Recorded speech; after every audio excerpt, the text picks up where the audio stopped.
So hi aspirant, welcome to Power IS. This is Upesh and I welcome you all with a new series that is called NBT series, जिसके बारे में बहुत लोग message भी कर रहे थे कि सर हम NBT सीरीज कब से स्टार्ट कर रहे हैं. So now we are going to start the NBT series. तो NBT सीरीज है क्या?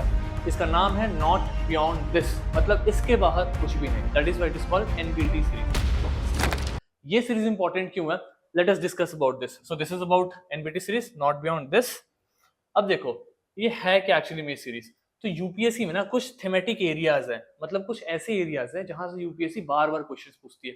कुछ थीम्स हैं. आप कितना भी स्टैटिक कवर करके जाओ, करंट अफेयर्स करके जाओ, यूपीएससी के ना कुछ कोर एरियाज है जिसपे वो बार बार कुछ ना कुछ क्वेश्चन बनाएगी और वो आएंगे ही आएंगे.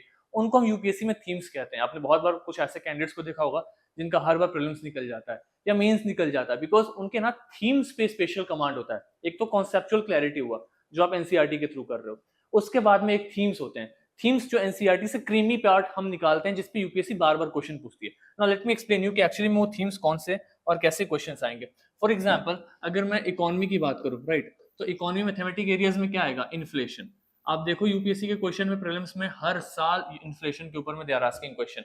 बैलेंस ऑफ पेमेंट, इसके ऊपर में आपको क्वेश्चन मिलेगा ही मिलेगा. इन्फ्लेशन हो गया, बैलेंस ऑफ पेमेंट हो गया, बजट हो गया, right. So these are like thematic areas, question पूछना ही पूछना है. अगर मैं पॉलिटी की बात करूं तो पॉलिटी में आपने देखा भी होगा fundamental rights, fundamental duties, DPSP, amendments to the constitution article 368, right, और पार्लियामेंट. तो like these are the thematic areas, यहां से वो क्वेश्चन पूछना ही है. अगर मैं हिस्ट्री की बात करूं तो हिस्ट्री में कौन कौन से टॉपिक्स हो जाएंगे? तो एक तो बुद्धिज्म, जैनिज्म. पता नहीं यूपीएससी को इससे एक अलग ही प्रेम है. हर दूसरे साल there is one question on Buddhism and Jainism.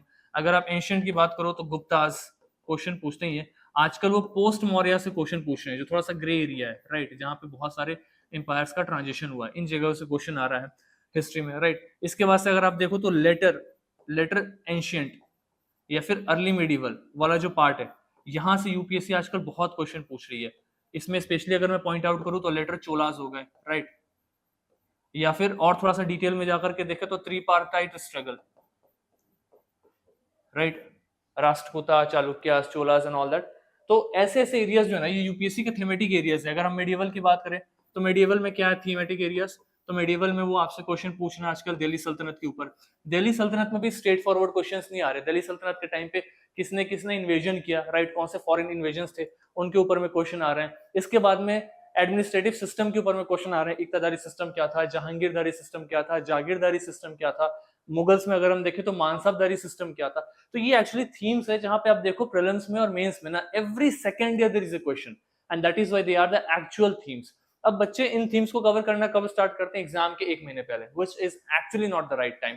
अभी के टाइम पे हम एक तरफ में एनसीईआरटी से स्टार्ट करके चल रहे हैं. तो एनसीईआरटी सीरीज के थ्रू हम क्या कर रहे हैं ना कि एकदम छोटे से क्लास से आपके बेसिक्स को एकदम स्ट्रॉन्ग करते हुए चल रहे हैं. आपने क्लास 6 का हिस्ट्री का एनसीईआरटी देखा होगा, वो देख के नहीं लग रहा क्लास 6 की किताब है, बिकॉज उसमें ना मैंने 11th क्लास के आर्य शर्मा को भी कनेक्ट किया हुआ. मेहरगर, कोल्डी हवा, मारा अगर बहुत सारे साइट्स है उसमें जो 11th क्लास की बुक में, और वो 6th क्लास में बस एक मैप में डाला हुआ है. So I have tried to connect it with the standard of UPSC. Exactly उसी तरीके से एनसीईआरटी के साथ साथ हम एनबीटी सीरीज करेंगे. वीक में एक लेक्चर लेकर के आएंगे एक थीम के ऊपर में.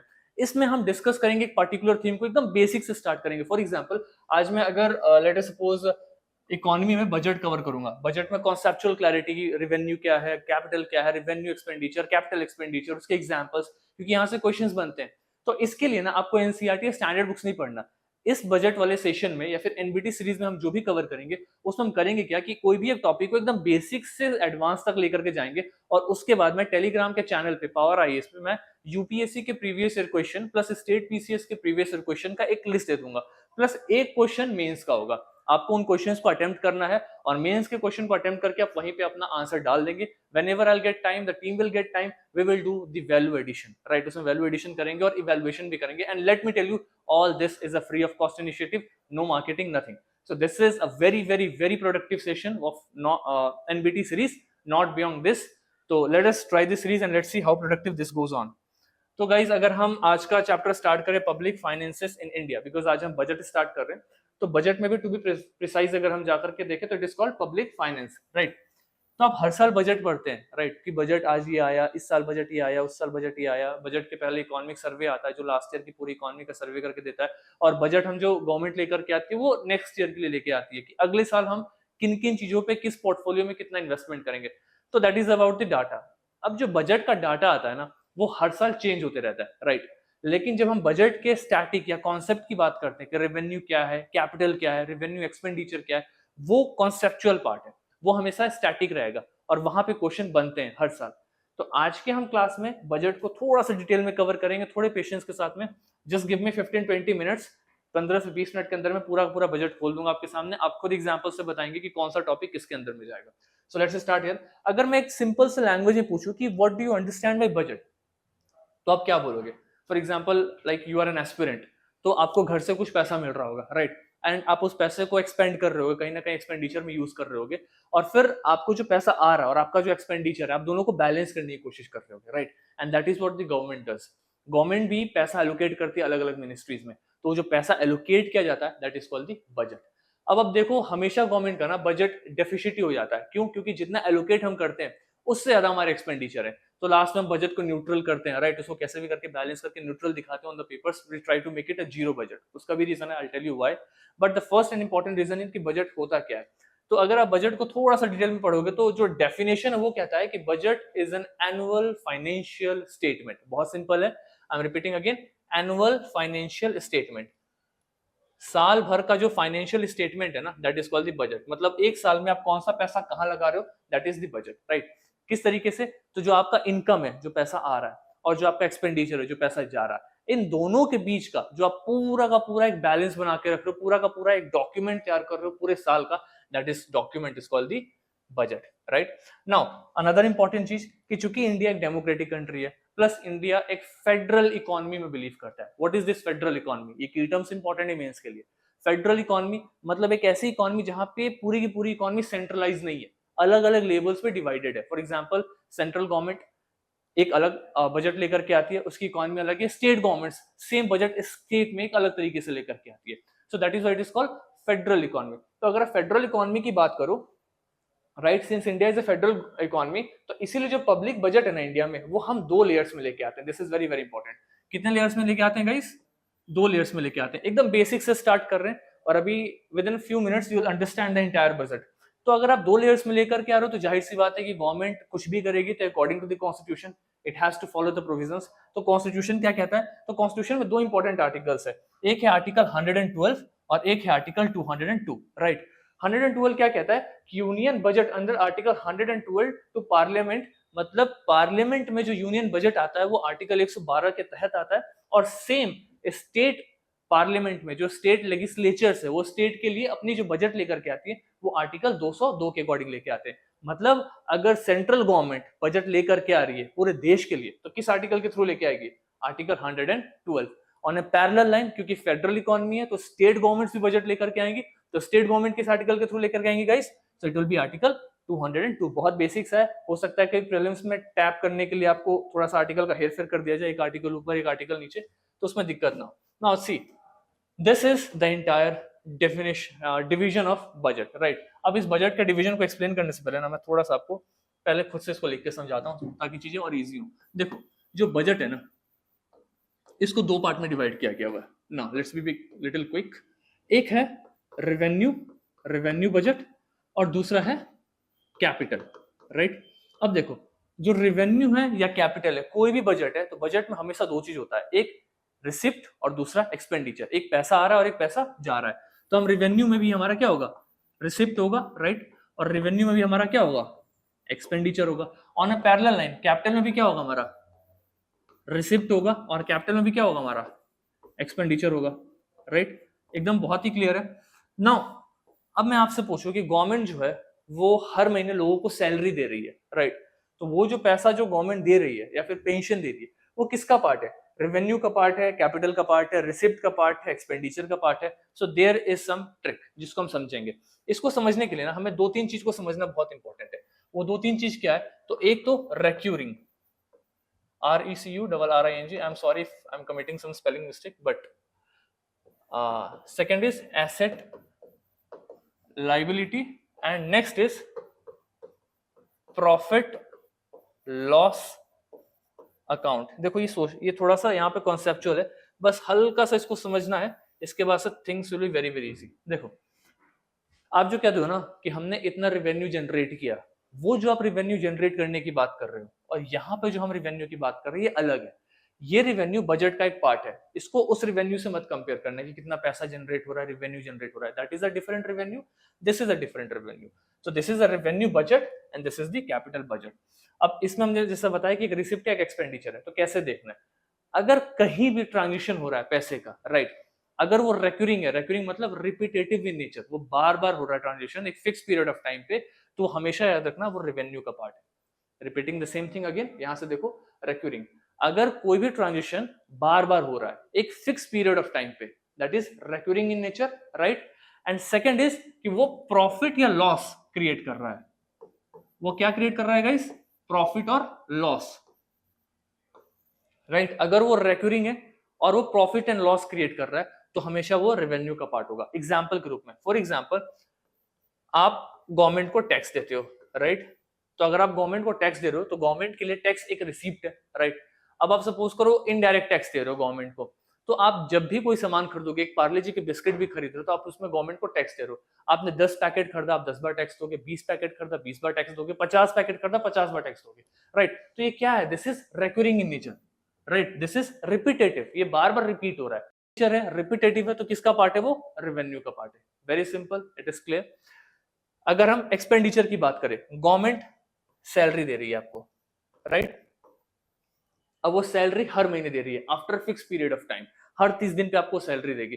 सो this is again what it is recurring in nature, repetitive है, बार बार हो रहा है। क्या इससे कोई एसेट या लायबिलिटी क्रिएट हो रहा है? इन चीजों से नहीं हो रहा है, ये रेक्यूरिंग है, बार बार क्रिएट हो रहा है, इसलिए सब के सब किसके अंदर आएंगे? रेवेन्यू के अंदर आएंगे। So what I mean to say is कि आपको इन तीन चीज को देखना है कि पहला वो रेक्यूरिंग है या नहीं, रिपीटेटिव है या नहीं, दूसरा एसेट लायबिलिटी क्रिएट कर रहा है नहीं, और तीसरा प्रॉफिट एंड लॉस। अगर वो रेक्यूरिंग है और वो प्रॉफिट एंड लॉस इन दो चीज को इंपैक्ट कर रहा है तो वो हमेशा आपका रेवेन्यू बजट का पार्ट होगा। कैपिटल बजट हमेशा एसेट या लायबिलिटी को इंपैक्ट करता है। अब मैं इसका एग्जांपल आपको दूंगा। फॉर एग्जांपल सपोज करो, पहले बताओ एसेट क्या होता है। तो एसेट मतलब कोई भी एक ऐसा फिजिकल चीज जो आपको एक फिक्स टाइम पर रेवेन्यू जनरेट करके दे रहा है, प्रॉफिट दे रहा है, that is your asset. For example आपने सपोज करो एक मकान खरीदा और उसको रेंट पे लगा दिया, तो हर महीने आपको रेंट मिल रहा है। सो वो जो मकान है आपके लिए वो आपका एसेट है, आपकी संपत्ति है, राइट।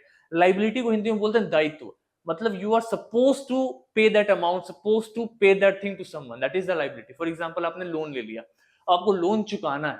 इसको समझना, दो इंसान है, राइट। अगर मैंने लोन दिया सामने वाले इंसान को और सामने वाले को वो लोन चुकाना है, तो जिसको लोन चुकाना है उसके लिए वो लायबिलिटी है कि उसको पैसा चुकाना है, राइट। लेकिन अगर मैं उसको लोन दे रहा हूं तो ये लोन मेरे लिए एसेट है। क्यों? क्योंकि मुझे हर महीने कुछ इंटरेस्ट उस पर मिलेगा। It is clear? Repeating the same thing again, कि अगर मैं किसी को लोन दे रहा हूं तो मेरे लिए वो लोन क्या है? एसेट है। एसेट क्यों? क्योंकि मैंने एक जगह पैसा लगा दिया, अब मुझे हर महीने उस पर इंटरेस्ट मिल रहा है। सो this is an asset for me. सामने वाले के लिए वही लोन क्या है? लायबिलिटी है, क्योंकि उसको हर महीने वो लोन चुकाना है। तो अगर वो एसेट या लायबिलिटी को इंपैक्ट कर रहा है तो आपके कैपिटल बजट का पार्ट है। किसका पार्ट है गाइस? कैपिटल बजट का पार्ट है। फिर से रिपीट कर रहा हूं, अगर वो रेकरिंग इन नेचर है, बार बार हो रहा है, रिपीट कर रहा है, प्लस वो आपके प्रॉफिट एंड लॉस अकाउंट को हिट कर रहा है, तो वो रेवेन्यू का पार्ट है। अगर वो रेकरिंग नहीं है, राइट, और आपके प्रॉफिट लॉस को हिट नहीं कर रहा, सिर्फ और सिर्फ आपके एसेट और लायबिलिटी को इंपैक्ट कर रहा है, तो वो कैपिटल है। अब इसको एग्जांपल के साथ और भी क्लियर करूंगा। देखो, हमेशा याद रखना, कैपिटल इन्वेस्टमेंट रेकरिंग क्यों नहीं होता, रिपीटेटिव इन नेचर क्यों नहीं होता, ये क्वेश्चन हो सकता है। तो कैपिटल इन्वेस्टमेंट कभी भी रिपीटेटिव इसलिए नहीं होता क्योंकि वो एक भारी इन्वेस्टमेंट है, इट्स अ हैवी इन्वेस्टमेंट। आप हर महीने जमीन नहीं खरीद सकते। Are you getting this point? आप हर महीने घर नहीं खरीद सकते, राइट। आप हर महीने एसेट्स नहीं खरीद सकते, right. So this is something एक लंबे टाइम पे एक बार होगा, राइट, और वो आपको कहीं ना कहीं लॉन्ग टर्म में गेन देते रहेगा। तो that is why it is asset creation and this is capital. लेकिन रेवेन्यू वाले पार्ट में क्या है, आप हर बार जाके बिस्किट खरीद सकते हो, चाउमीन खरीद सकते हो, पिज्जा खरीद सकते हो, या फिर सपोज करो फोन खरीद सकते हो। तो इन चीजों पे आप हर बार गवर्नमेंट को टैक्स पे कर रहे होगा, right. So this is recurring in nature और इससे एसेट और लायबिलिटी इंपैक्ट नहीं हो रहा। This is like very very very easiest definition. अब थोड़ा सा अगर इसके डिटेलिंग में देखें तो ये मैंने बस आपको ये समझाया कि रेवेन्यू और कैपिटल के बीच में क्या डिफरेंस है। हम इनके एग्जांपल्स के थ्रू ना इन डिफरेंसेस को थोड़ा और शार्पली कवर करेंगे। तो पहले कुछ बेसिक से हम डेफिनेशंस देख लेते हैं, उसके बाद और क्लियर हो जाएगा। जैसे मैंने बताया कि बजट दो पार्ट में डिवाइडेड है, एक रेवेन्यू बजट है और एक कैपिटल बजट है। रेवेन्यू बजट किससे होता है बना हुआ? रेवेन्यू रिसीप्ट और रेवेन्यू एक्सपेंडिचर, जो मैंने अभी बताया। सिमिलरली जो कैपिटल बजट है, कैपिटल रिसीप्ट और कैपिटल एक्सपेंडिचर से बना होता है, राइट। अब इसको हम कैसे देखते हैं आगे? Yes, so we have started this revenue receipt. तो रेवेन्यू रिसिप्ट क्या होता है? तो जैसे यहाँ पे लिखा हुआ, revenue receipt are those receipt that do not lead to any claim on the government. Government के ऊपर में उसका कोई क्लेम नहीं क्रिएट हो रहा है। क्यों? क्योंकि it is repetitive in nature. तो मैंने अभी आपको बताया भी कि रेवेन्यू रिसिप्ट कितने तरीके के होते हैं। अगर आप टैक्स रिसिप्ट की बात करो तो एक होगा डायरेक्ट टैक्स और एक होगा इनडायरेक्ट टैक्स। इसको थोड़ा और क्लियर करता हूं मैं, late me make this more clear. जैसे मैंने बताया आपको कि हम रेवेन्यू पढ़ रहे हैं, राइट। रेवेन्यू में हमने पढ़ा रेवेन्यू रिसिप्ट। तो देखो इसमें एक टर्म है रिसिप्ट। रिसिप्ट मतलब क्या है? पैसा आ रहा है। Clear? Clear this? Now revenue receipt में क्या हो गया? फॉर एग्जांपल एक होगा टैक्स रिसिप्ट और एक होगा नॉन टैक्स रिसिप्ट गवर्नमेंट के लिए, राइट। अब ये क्या है टैक्स रिसिप्ट या नॉन टैक्स रिसिप्ट? तो देखो आप जो भी टैक्स पे कर रहे हो गवर्नमेंट को, कैसे कैसे टैक्स पे कर सकते हो आप डायरेक्ट टैक्स पे कर सकते हो, राइट।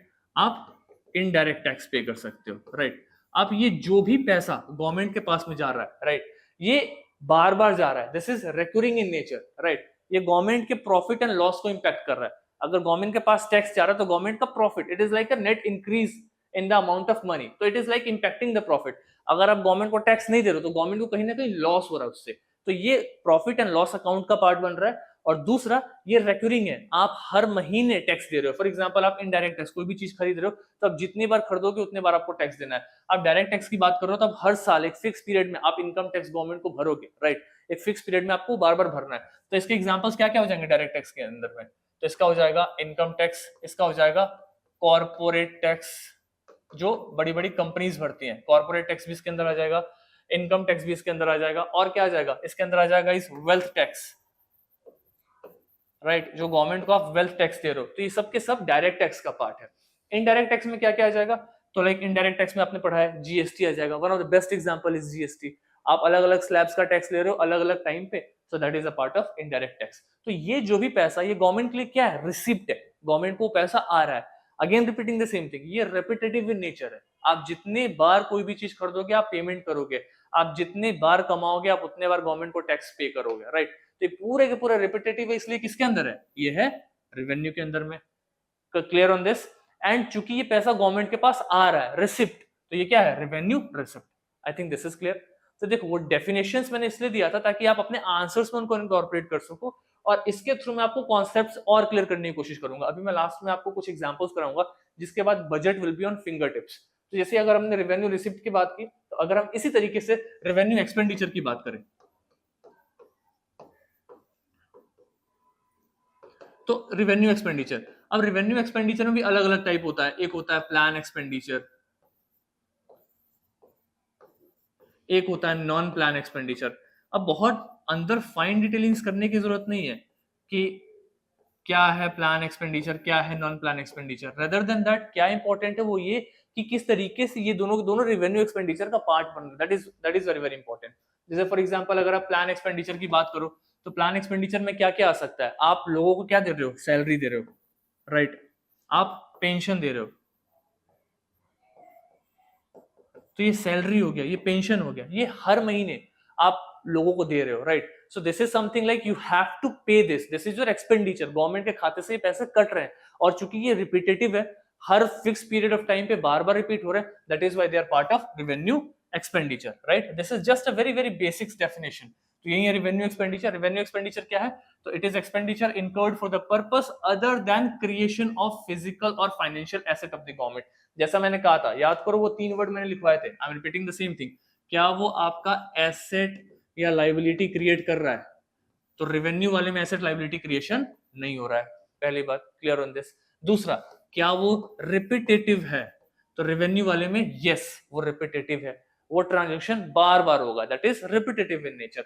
तीसरा, क्या वो आपके प्रॉफिट एंड लॉस को इंपैक्ट करता है? तो रेवेन्यू वाले में यस वो प्रॉफिट एंड लॉस को इंपैक्ट करता है, राइट। बस आप जहां भी कोई भी क्वेश्चन सामने आए, आप बस इन तीन को बेंचमार्क लेके चलना, एक एसेट लायबिलिटी क्रिएट कर रहा है नहीं कर रहा, दूसरा क्या वो रिपीटेटिव है या नहीं, और तीसरा वो आपके प्रॉफिट एंड लॉस को इंपैक्ट कर रहा है या नहीं कर रहा। इन तीनों से आपका आंसर निकल जाएगा। अगर वो आपके एसेट लायबिलिटी को इंपैक्ट नहीं कर रहा है तो वो कैपिटल का पार्ट नहीं है, क्योंकि जब हम आगे पढ़ेंगे तो हमको पता चलेगा कि कैपिटल में वो सारे एलिमेंट्स हैं जो आपके एसेट और लायबिलिटी को इंपैक्ट करेंगे। अभी एग्जांपल के साथ ही और क्लियर होगा। तो फॉर एग्जांपल जैसे आपने कहा हम प्लान एक्सपेंडिचर की बात कर रहे हैं, तो प्लान एक्सपेंडिचर क्या हो गया, जैसे कि सेंट्रल प्लान हो गया, 5 ईयर प्लान, गवर्नमेंट ने 5 ईयर प्लान किया, तो गवर्नमेंट ने प्लान कर दिया एक्सपेंडिचर, और ये रिपीटेटिव इन नेचर है, हर 5 साल बाद गवर्नमेंट को ये एक्सपेंडिचर करना है। It is clear.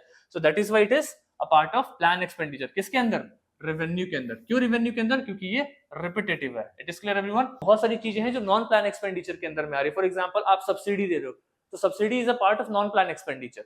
तो इसी तरीके से हमने क्या किया हुआ है, एक्सपेंडिचर को दो पार्ट में डिवाइड किया, एक प्लान एक्सपेंडिचर और दूसरा नॉन प्लान एक्सपेंडिचर।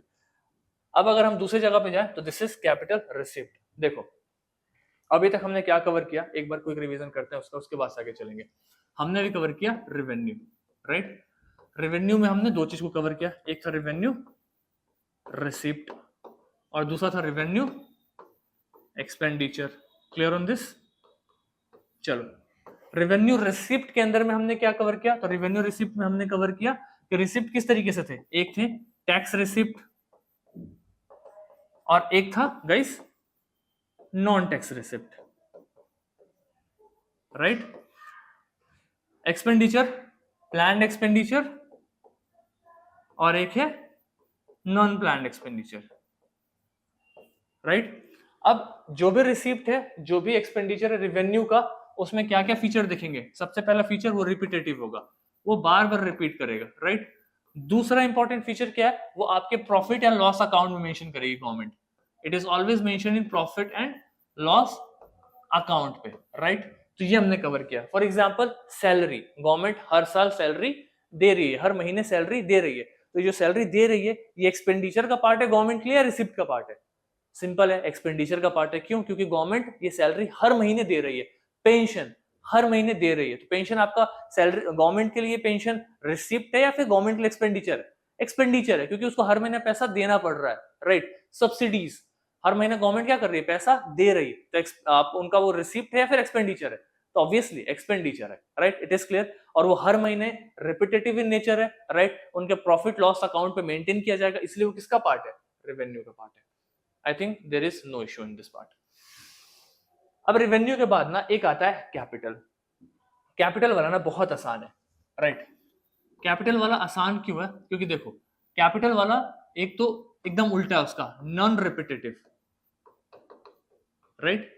और दूसरा एक तो नॉन रिपीटेटिव है, और दूसरा इंपॉर्टेंट जो कैपिटल का है वो है आपके एसेट या लाइबिलिटी को इंपैक्ट करेगा। ये बहुत इंपॉर्टेंट है। अगर आपके एसेट लाइबिलिटी को इंपैक्ट कर रहा है तो सीधा वो कैपिटल का पार्ट है। एक और चीज, जो गवर्नमेंट का कैपिटल एक्सपेंडिचर होता है ना, राइट, वो बहुत ज्यादा होता है कंपैरिजन टू रेवेन्यू एक्सपेंडिचर। जो गवर्नमेंट बजट लेकर के आती है, तो वो क्या करती है ना कि अपना टारगेट सेट करती है कि हमारा रेवेन्यू एक्सपेंडिचर इतना लाख करोड़ रुपया, हमारा कैपिटल एक्सपेंडिचर इतना लाख करोड़ रुपया। तो गवर्नमेंट के साथ क्या होता है ना कि रेवेन्यू एक्सपेंडिचर वो जितना प्लान करते हैं ना वो उसके आसपास होता है, मतलब it is about to accurate, एकदम सही रहता है। लेकिन जो गवर्नमेंट का कैपिटल एक्सपेंडिचर है ना, वो एक्चुअली में बहुत टफ होता है कैलकुलेट करना, क्योंकि वहां पे ना 60 to 70% ही गवर्नमेंट टारगेट्स को फुलफिल कर पाती है, वो 30 से 40% वो एक्सपेंडिचर बढ़ जाता है। फॉर एग्जाम्पल अगर सपोज करो गवर्नमेंट ने कैपिटल एक्सपेंडिचर में 60 रुपए पास किए, तो एक्चुअली में ग्राउंड में पता चलता है कि 60 की जगह 100 रुपए की जरूरत है। यहाँ पे ना फ्लक्चुएशन बहुत देखने को मिलता है, राइट, कैपिटल वाले पार्ट में।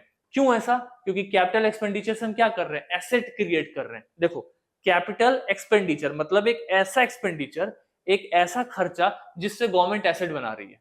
वेरी वेरी सिंपल, एक ऐसा खर्चा जिससे गवर्नमेंट क्या बना रही है, एसेट बना रही है। फॉर एग्जाम्पल गवर्नमेंट एसेट कैसे बनाएगी, तो फॉर एग्जाम्पल अभी हम एग्जाम्पल्स में और उसको डिटेल में कवर करेंगे। फॉर एग्जाम्पल गवर्नमेंट ने क्या किया, कहीं रोड बना दिया, राइट। अब रोड जब बनवा दिया, रोड पे इन्वेस्टमेंट कर दिया, तो हर महीने उसको टोल का पैसा मिल रहा है, तो गवर्नमेंट के लिए वो रोड एक एसेट है। अब वो हर महीने जो टोल से पैसा आ रहा है गवर्नमेंट का, वो पैसा गवर्नमेंट के किस रिसिप्ट में जाएगा, तो वो रिपीटेटिव इन नेचर है, हर महीने आ रहा है, तो रेवेन्यू के अंदर में जाएगा। चूंकि वो पैसा आ रहा है तो रेवेन्यू रिसिप्ट के अंदर में जाएगा। यहां तक क्लियर है? क्या ये पैसा टैक्स का है, राइट, या नॉन टैक्स का? अब उस हिसाब से वो टैक्स वाले में जाए या फिर नॉन टैक्स वाले में जाए, तो वहां पे जाकर के वो डिफरेंशिएट होगा, राइट। अब वो टोल टैक्स है, आप रोड पर चलने का टैक्स दे रहे हो, तो वो किसके अंदर जाएगा? टैक्स वाले के अंदर में जाएगा, राइट। आप चालान दे रहे हो गवर्नमेंट को, चालान आपका काटा जा रहा है, तो वो पैसा गवर्नमेंट के पास आ रहा है, तो वो नॉन टैक्स वाले के अंदर में जाएगा। तो इट इज क्लियर, चालान बार बार भी काटा जा सकता है जितनी बार आप गलती करेंगे, that is repetitive in nature, right. अगर हम कैपिटल एक्सपेंडिचर की बात करें तो वो पैसा जो गवर्नमेंट इन्वेस्ट कर रही है एक एसेट को क्रिएट करने के लिए। फॉर एग्जांपल, आपने 5 लाख रुपए लगा दिए जमीन खरीदने के लिए, आपने 5 लाख रुपए का जमीन खरीदा, तो ये जो आपका एक्सपेंडिचर था ना, इससे एक एसेट बन रहा है, तो इसको हम क्या बोलेंगे? Capital expenditure. Clear on this part? अब इसका उल्टा होता है, ये था हमारा कैपिटल एक्सपेंडिचर, अब एकदम इसका उल्टा होता है कैपिटल रिसीप्ट।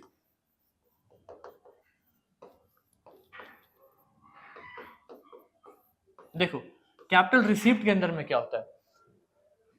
कैपिटल रिसीप्ट के अंदर में होता है कि आपने अपने एसेट को लिक्विडेट कर दिया, बेच दिया, और बेचने से आपके पास में पैसा आ रहा है, वो होता है capital receipt. For example, government ने, सपोज करो एयर इंडिया गवर्नमेंट की कंपनी है, right.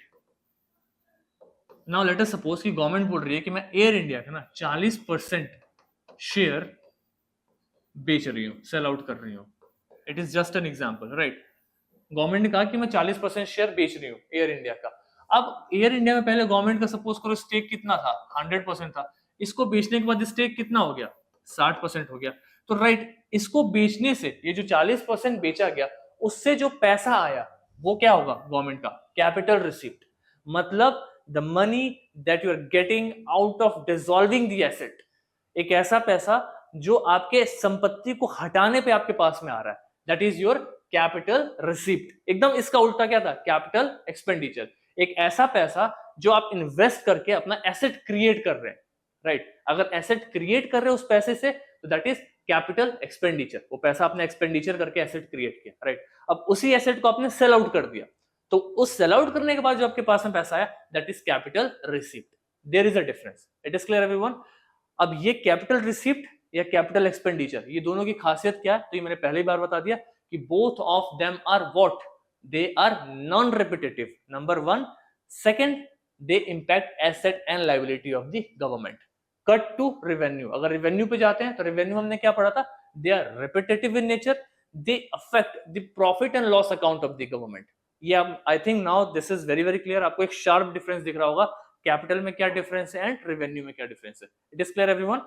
So this is about the capital expenditure. अब हम देखते हैं कि हमने स्लाइड्स में क्या लिखा हुआ। अब ये हो गया टॉपिक कवर, बहुत इजीली निकल जाएगा। देखो कैपिटल एक्सपेंडिचर मतलब these are expenditure of the government which result in creation of physical और financial asset। यही तो मैंने बताया कि एक ऐसा इन्वेस्टमेंट, एक ऐसा एक्सपेंडिचर, एक ऐसा पैसा जो आपके लिए एसेट क्रिएट कर रहा है, आपके लिए फिजिकल एसेट क्रिएट कर रहा है, वो आपका क्या है? Capital expenditure. जैसे गवर्नमेंट ने क्या किया, सपोज करो शेयर खरीद लिए कहीं जाकर के, तो अब जो गवर्नमेंट ने शेयर खरीद लिया किसी भी चीज का, किसी भी कंपनी का, वो लॉन्ग टर्म्स में गवर्नमेंट को प्रॉफिट देते रहेगा, राइट। अब अगर हर महीने वो प्रॉफिट दे रहा है, तो वो जो प्रॉफिट वाला पार्ट है वो रेवेन्यू का पार्ट है, revenue receipt. But now that वो particular stock, now that the particular company जो गवर्नमेंट ने खरीदा है, जो कंपनी, जो शेयर गवर्नमेंट ने खरीदा है, वो गवर्नमेंट के लिए क्या है? वो कैपिटल एक्सपेंडिचर, क्योंकि उसको खरीदने में गवर्नमेंट का एक्सपेंडिचर हुआ। It is clear? और उसको खरीद करके गवर्नमेंट ने अपने लिए कैपिटल क्रिएट किया, एसेट क्रिएट किया। This is clear? इसलिए इसको क्या बोलते हैं? हम कैपिटल एक्सपेंडिचर कहते हैं। इसी का यहाँ पे एग्जांपल दिया हुआ है कि कैसे कैसे एक्सपेंसेस। तो expenses includes the acquisition of land, आपने लैंड एक्विजिशन किया, बिल्डिंग्स लिया, मशीनरीज पे इन्वेस्ट किया, यानी कि आपने इंफ्रास्ट्रक्चर बिल्डिंग में इन्वेस्टमेंट किया। आप बहुत इंफ्रास्ट्रक्चर बिल्डअप कर रहे हो, आपके लिए वो इंफ्रास्ट्रक्चर क्या है? आपकी एसेट है, आपकी संपत्ति है, और उस संपत्ति को बनाने में, उस एसेट को क्रिएट करने में आपने इन्वेस्टमेंट किया है, आपने एक्सपेंडिचर किया है। तो ये एक्सपेंडिचर कौन सा है? ये कैपिटल एक्सपेंडिचर है। I think now this is very very clear. आप लोगों को शार्पली दिख रहा होगा क्या डिफरेंसेस इनके बीच में, right. Now the next slide is balance, surplus and deficit budget. तो देखो, इनको बताने से पहले ना मैं चाह रहा हूं कि एक बार एक क्विक रिवीजन करा दूं आप लोगों की, यहां से इसके साथ ना सारी चीजें क्लियर हो जाएंगी। जैसे हमने क्या क्या कवर किया गाइस, कि जो हमारा बजट में रेवेन्यू था, इसमें रिसिप्ट था और इसमें क्या था? एक्सपेंडिचर था, राइट। अब देखो, अगर मैं बोलूं आपको कि आप मुझे ये बताओ कि अगर गवर्नमेंट ऑफ इंडिया इंटरेस्ट जो ले रही है, राइट, अगर गवर्नमेंट ऑफ इंडिया के पास में इंटरेस्ट आ रहा है, फॉर एग्जाम्पल गवर्नमेंट ने लोन दे दिया, राइट, और गवर्नमेंट ने अगर लोन दिया तो गवर्नमेंट के लिए वो लोन क्या है, एसेट है या लाइबिलिटी है? तो जाहिर सी बात है गवर्नमेंट के लिए वो लोन क्या है, एसेट है। एसेट क्यों है? क्योंकि उस लोन पे गवर्नमेंट हर महीने इंटरेस्ट कमाएगी, मतलब वो कैपिटल का पार्ट है। तो कैपिटल का पार्ट में लोन्स गिवन, राइट। गवर्नमेंट ने 10 लाख रुपए एक्सपेंडिचर में डाल दिया, 10 लाख रुपए खर्च कर दिया लोन देने में। अब वो 10 लाख रुपए हो सकता है गवर्नमेंट को 12 लाख मिले, 15 लाख मिले, हर महीने कुछ कुछ कुछ कुछ उस पे शेयर मिलते रहे, कुछ परसेंटेज प्रॉफिट होते रहे। तो एक्चुअली में वो जो लोन था वो क्या था गवर्नमेंट के लिए, कैपिटल एक्सपेंडिचर था। It is clear everyone, right? This is clear. On the other hand government ने सपोज करो लोन ले लिया है, गवर्नमेंट ने क्या किया है, लोन ले लिया है। तो गवर्नमेंट अगर लोन ले ली है तो गवर्नमेंट के लिए वो लोन जो उसने लिया है, जो पैसा जो डेट उसने लिया है, वो गवर्नमेंट के लिए क्या है, लाइबिलिटी है, राइट। अब वो पैसा तो आ गया गवर्नमेंट के पास में, तो दैट इज कैपिटल में क्या आएगा, रिसिप्ट। रिसिप्ट के अंदर में डेट। तो मैंने आपको बताया था कि कैपिटल रिसिप्ट का मतलब आप या तो अपना एसेट को कम कर रहे हैं या फिर अपनी लाइबिलिटी बढ़ा रहे हैं। इसको फिर से समझा रहा हूं, थोड़ा और इसको क्लियरली समझना। देखो,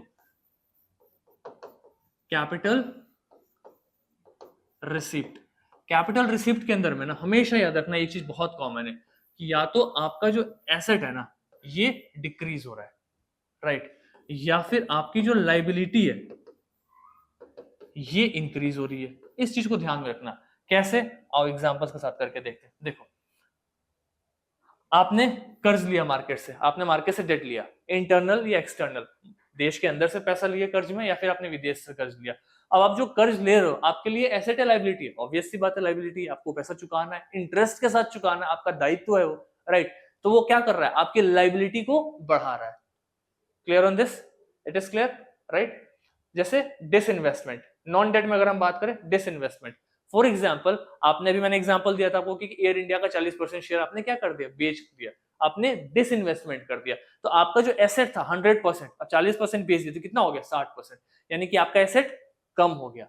तो आपका जब भी at any case capital receipt आता है तो या तो आपका एसेट कम होता है या फिर आपकी लाइबिलिटी बढ़ती है। I think this is clear on this, we are clear on this part, right, कि कैपिटल रिसिप्ट में क्या हो रहा है। फिर से रिपीट कर रहा हूं, कैपिटल रिसिप्ट के अंदर में हमारा एसेट घटता है, लाइबिलिटी बढ़ती है। और कैपिटल एक्सपेंडिचर में जस्ट इसका उल्टा हो रहा है। कैपिटल एक्सपेंडिचर में क्या हो रहा है, तो कैपिटल एक्सपेंडिचर में आपका एसेट क्रिएशन हो रहा है, आप पैसा इन्वेस्ट कर रहे हो जिससे आप एसेट क्रिएट कर सको। फॉर एग्जांपल, आपने लोन दे दिया, आपने कैपिटल एसेट में क्रिएट किया, आप इन्वेस्टमेंट कर रहे हो। It is clear. So this was a sharp difference between the two. और एग्जांपल्स के साथ देखते हैं। अब देखो कि आप सबसे ज्यादा लोन लिया आपने, इंटरनल या एक्सटर्नल, तो आपने लोन लिया तो ये लोन आपके लिए क्या है, लाइबिलिटी है, राइट। और ये लाइबिलिटी है तो ये किसका पार्ट है, ये कैपिटल रिसिप्ट का। अब अगर आप लोन सबसे ज्यादा ले रहे हो तो जाहिर सी बात है कि आप सबसे ज्यादा इंटरेस्ट भी पे करोगे। सपोज करो अगर मैंने 5 लाख रुपए लोन लिया तो 5 लाख रुपए लोन पे हो सकता है कि मुझे 50,000 का इंटरेस्ट पे करना पड़े। अब मैं कल 10 लाख लूंगा तो मुझे 1 लाख का इंटरेस्ट पे करना पड़े। इट इज क्लियर, ये तो सिंपल सी बात है। लोन ज्यादा लोगे तो इंटरेस्ट ज्यादा पे करोगे, तो इंटरेस्ट आप हर महीने पे कर रहे हो, रिकरिंग इन नेचर है, आपके प्रॉफिट एंड लॉस को इंपैक्ट कर रहा है, तो रेवेन्यू का पार्ट है। तो अगर आपने लोन ज्यादा लिया है तो इंटरेस्ट पेड ये आपका किसका पार्ट हो गया, रेवेन्यू एक्सपेंडिचर का पार्ट हो गया। आई think this is very very clear. आपको दिख रहा है कि कौन सा कैपिटल का पार्ट होगा, कौन सा रेवेन्यू का पार्ट होगा, राइट। एक दो और एग्जांपल्स करेंगे, आपको और क्लियर हो जाएगा। फॉर एग्जांपल, गवर्नमेंट क्या कर रही है, इंटरेस्ट ले रही है, इंटरेस्ट रिसीव्ड।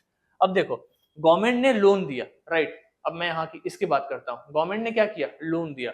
तो गवर्नमेंट अगर लोन दे रही है तो वो लोन गवर्नमेंट के लिए एक एसेट है, क्योंकि उसको पता है कि हर महीने मेरे को एक फिक्स्ड अमाउंट ऑफ इंटरेस्ट आते रहेगा मेरे पास, राइट। तो ये कहीं ना कहीं मेरे लिए एक एसेट है कि मैंने अपना पैसा किसी को लोन दे दिया, now I am getting profit out of it, right. वो मेरा एक तरीके से एसेट है, वहां से मुझे कुछ ना कुछ रिटर्न आ रहा है।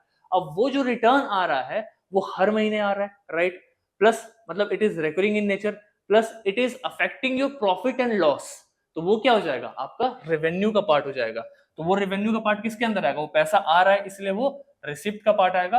और रिसिप्ट में भी इंटरेस्ट रिसिप्ट जो कि नॉन टैक्स का पार्ट है। मतलब हमने क्या दिखा था कि जो टैक्स है, मतलब जो रिसिप्ट है, रेवेन्यू रिसिप्ट, तो दो पार्ट का है, एक तो टैक्स का पैसा और एक पैसा जो टैक्स के बिना अलग अलग फॉर्मेट से आ रहे हैं। तो कैसे फॉर्मेट से आ सकते हैं, गवर्नमेंट ने गुड्स सर्विस बेचा, कोई सामान बेच दिया, वहां से पैसा आ रहा है। अब वो हर महीने बिजनेस कर रही है, हर महीने सामान बेच रही है, हर महीने उसको प्रॉफिट हो रहा है, हर महीने उस पर लॉस हो रहा है, ये रिकरिंग इन नेचर है, प्रॉफिट एंड लॉस को इफेक्ट कर रहा है, राइट। तो किसके अंदर में आ गया, नॉन टैक्स रेवेन्यू रिसिप्ट के अंदर में, राइट। डिविडेंड एंड प्रॉफिट, जाहिर सी बात है, गवर्नमेंट ने शेयर खरीदा, अब उस शेयर पे हर महीने उसको प्रॉफिट हो रहा है, हर महीने मुनाफा आ रहा है। अब वो जो शेयर में उसने पैसा लगाया था, राइट, जो शेयर में उसने पैसा लगाया था वो क्या था, उसका इन्वेस्टमेंट था। वो किसका पार्ट है, वो कैपिटल एक्सपेंडिचर का पार्ट, एक ऐसा पैसा जिससे मैं इन्वेस्ट कर रहा हूँ, एसेट्स क्रिएट कर रहा हूँ, राइट। अब इस इन्वेस्टमेंट पे उसको हर महीने डिविडेंड मिल रहा है, प्रॉफिट मिल रहा है, तो ये क्या है, रेवेन्यू का पार्ट है। क्यों, क्योंकि हर महीने मिल रहा है। It is clear. यूपीएससी में क्वेश्चन पूछा जा सकता है कि लोन्स रिकवर्ड या फिर disinvestment is a part of which section of budget, revenue receipt, capital receipt, revenue expenditure, capital expenditure, ऐसे क्वेश्चंस बन सकते हैं। और इन क्वेश्चंस के ऊपर में ना मेंस के ऊपर भी आपके ऊपर क्वेश्चंस आ सकते हैं एनालिसिस करने को लेकर, क्योंकि अभी जो करंट बजट है उस बजट को देखते हुए रेवेन्यू और कैपिटल पार्ट को अगर आप कंपेयर करें तो आपको क्या चीज निकल के आएंगी, क्या दिखाई देगा। तो अगर आपके पास में कॉन्सेप्चुअल क्लैरिटी है कैपिटल रिसिप्ट के अंदर में क्या है, रेवेन्यू रिसिप्ट के अंदर क्या है, with examples, then you will be able to produce result magnificently, very very easily, right? And that is what I have tried to include here. ये जो स्लाइड है, ये स्लाइड मैंने नहीं बनाई, ये स्लाइड मृणाल सर का इकोनॉमिक्स का है, बट इसमें बहुत अच्छे एग्जांपल्स थे, इसलिए मैंने बहुत सिंपल टर्म्स में समझाने की कोशिश की। एक दो और एग्जांपल करेंगे और क्लियर हो जाएगा।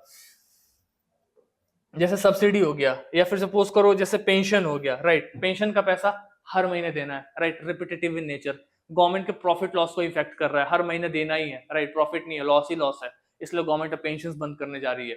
अग्निवीर योजना लेके क्यों है, डिफेंस में पेंशन को बंद करने के, पैरामिलिट्री फोर्सेस में पेंशन बंद कर दिया, जो पहले परमानेंट पेंशन थे, अब न्यू पेंशन स्कीम्स आ गए, क्योंकि गवर्नमेंट को लग रहा है कि वो हर महीने पैसा देना रिपीटेटिव इन नेचर और वो हमारे लॉस वाले अकाउंट को ज्यादा हिट कर रहा है, उसको हमको कट डाउन करना है। दैट इज वाई किसका पार्ट है, रेवेन्यू का पार्ट है। और चूंकि ये पैसा देना है तो this is a part of expenditure. I hope we are very clear on this कि रेवेन्यू रिसिप्ट क्या है, कैपिटल रिसिप्ट क्या है, और दोनों के बीच में क्या क्या डिफरेंसेस है। अब ये मैं आपको पूरा का पूरा जो है ना पीडीएफ ये ग्रुप में दे दूंगा, इस ग्रुप में आप इसको देख करके 2-3 बार रिवाइज कर लोगे ना तो एकदम दिमाग में चीजें छप जाएंगी। एंड आई स्ट्रांगली बिलीव अब इसके बाद आपसे गलती नहीं होने वाली, you are not going to commit even a single mistake. छोटा सा टॉपिक है, इसको फटाफट कवर कर लेते हैं कि बैलेंस बजट क्या होता है। तो बैलेंस बजट मतलब ये होता है कि गवर्नमेंट, जाहिर सी बात है कि गवर्नमेंट का जो रेवेन्यू है, राइट, मतलब गवर्नमेंट का जो एक्सपेंडिचर है और गवर्नमेंट का जो रिसीप्ट है वो दोनों बराबर हो, वो दोनों एक लेवल पे है। जो पैसा आ रहा है और जो पैसा हम सोचें कि जाएगा, वो दोनों का दोनों एक्चुअली बैलेंस होना चाहिए, आसपास होना चाहिए। अगर वैसा बजट होगा तो उसको हम क्या बोलेंगे, बैलेंस बजट। दूसरा, सरप्लस बजट, बहुत सिंपल सी बात है, कब, जब आपका एस्टिमेटेड रेवेन्यू जो होता है ना वो क्या होता है, ग्रेटर देन एस्टिमेटेड एक्सपेंडिचर। आपके पास में ज्यादा पैसा आ रहा है और कम पैसा खर्चा हो रहा है, सरप्लस में चीजें, सरप्लस बजट।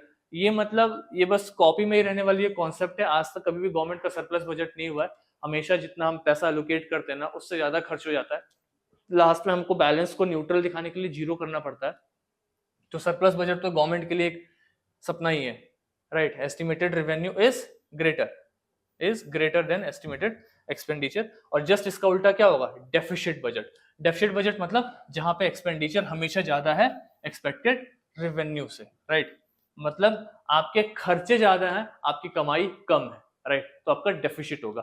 और यहीं से फिर कॉन्सेप्ट आता है primary deficit, fiscal deficit, right, जितने भी डेफिसिट्स हैं सब यहीं से पढ़ना स्टार्ट होते हैं। तो आज के हमने बैच में क्या किया, because this is very very important. अब हो सकता है हम जब नेक्स्ट अपना सेशन लगाएंगे, नॉट एनबीटी सीरीज का, नॉट बियॉन्ड दिस सीरीज का, तो इस सीरीज में हो सकता है कि हम बजट को डील करें, क्योंकि वहां से भी क्वेश्चन आते हैं। बट आज के बैच में, आज के एनबीटी सीरीज में हमने क्या कवर किया, तो आज के एनबीटी सीरीज में हमने पूरा का पूरा बजट को कवर किया है। इसको एग्जांपल्स के साथ में, थ्योरीज के साथ में कंपेयर करने की कोशिश की है।